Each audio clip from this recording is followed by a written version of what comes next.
चार का चौका में दूसरे चौके की बारी और बात होगी एफएनओ सुपरस्टार की। तैयार है मानस? तो देखिए एफएनओ सुपरस्टार में आरबीएल बैंक में नजर है। देखिए बैंकिंग स्टॉक्स काफी बेहतर कर रहे हैं और आरबीएल बैंक ने अभी तक तो अंडर परफॉर्म किया, लेकिन अब आपको बहुत क्लियर आउट परफॉर्मेंस दिख सकती है, क्योंकि यहाँ पर रिवर्सल के साइन बहुत क्लियर दिख रहे हैं। चार्ट्स पे हाई टॉप्स हाई बॉटम बनने लगे हैं। 20 डे 50 डे मूविंग एवरेज के जो मूव है वो काफी पॉजिटिव लग रहे हैं और एक फ्रेश ब्रेकआउट 100 रुपए के ऊपर देखने को मिला है। मेरा समझना है कि अब ये अपने 100 डे मूविंग एवरेज को टेस्ट करेगा, इसलिए आरबीएल बैंक में खरीदारी करनी है। 99 का स्टॉप लॉस रखिए, 106 तक के टारगेट्स देखने को मिलेंगे और यहाँ पर 100 का कॉल ऑप्शन भी ले सकते हैं। 4 रुपए 35 पैसे के आसपास ट्रेड हो रहा है। यहाँ पर 9 रुपए 2 रुपए 90 पैसे से के स्टॉप लॉस से खरीदारी करिए 8 रुपए की टारगेट के लिए। ओके, तो आरबीएल बैंक 100 का कॉल इस समय लेकर चलना है। यहाँ पर एक अपॉर्चुनिटी 440 के आसपास आप ले सकते हैं इसे, या तो सीधा आप फ्यूचर्स में भी खरीदें। बेसिकली इन स्टॉक्स में तेजी बनती हुई दिखाई दे रही है। इनफैक्ट बैंकिंग काउंटर्स में जो मिड कैप बैंक है ना, वो अच्छे खासे फ्लेवर में है। तो मानस जायसवाल कह रहे हैं 106 का टारगेट रहेगा आरबीएल बैंक में, वरना आप सीधे 100 का कॉल भी लेकर चले, जहां पर अच्छा खासा ट्रेंड तेजी का बनता हुआ दिखाई देगा। क्योंकि आपने एक मिड कैप बैंक पिक किया है, दूसरे बैंकों पर भी एक बार नजर डाल लेते हैं। सरकारी बैंकों में खास तौर से आप गौर करिएगा। बैंक ऑफ बड़ौदा का चार्ट लेकर आते हैं स्क्रीन पर। करीब 2.5% तक की तेजी लास्ट हमने जब नोटिस की थी, जब विजिट किया था इन स्टॉक्स को, बनती हुई दिखाई दी थी।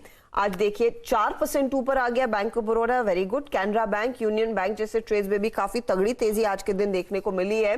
एंड मैं एक चीज देख रही थी समित, ये बैंकिंग काउंटर्स में दबे पाव बैंक ऑफ बड़ौदा क्या भागा है।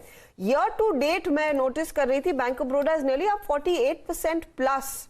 126 के लेवल पर क्या इक्वली तेजी दिखा सकता है और बड़ा दिखाएगा? 12 महीनों में ये चार्ट हमारा कह रहा है 60% के गेन्स। यस, देखिए काफी स्टेडी आउट परफॉर्मर रहा है ये stock with in the PSU banking space. और एसबीआई के बाद अगर किसी पीएसयू बैंक्स में एक अच्छा हमने चाल देखी है तो बैंक ऑफ बड़ौदा और फिर कैनरा बैंक। अभी यहाँ से अगर हम देखें तो इमीडिएट बेसिस पे थोड़ा आपको 130-34 के आसपास एक रेजिस्टेंस मिल सकता है, बट थोड़ा अगर हम मीडियम टर्म व्यू देखें, थोड़ा होराइजन ब्रॉडन करे तो ये स्टॉक 140-44 के क्लस्टर तक जाने का पोटेंशियल रखता है, बट उसको थोड़ा टाइम लगेगा। तो ओवरऑल अभी भी इसका बायस पॉजिटिव ही रहेगा और लगभग अगर हम देखें तो ये स्टॉक 2 से 3 साल के हाईएस्ट लेवल के आसपास अभी ट्रेड हो रहा है। तो यस, डेफिनेटली बायस पॉजिटिव है और यहाँ से भी अगर हम थोड़ा टाइम इसको दे तो 140-144 के लेवल्स के लिए डेफिनेटली ये स्टॉक होल्ड करना चाहिए।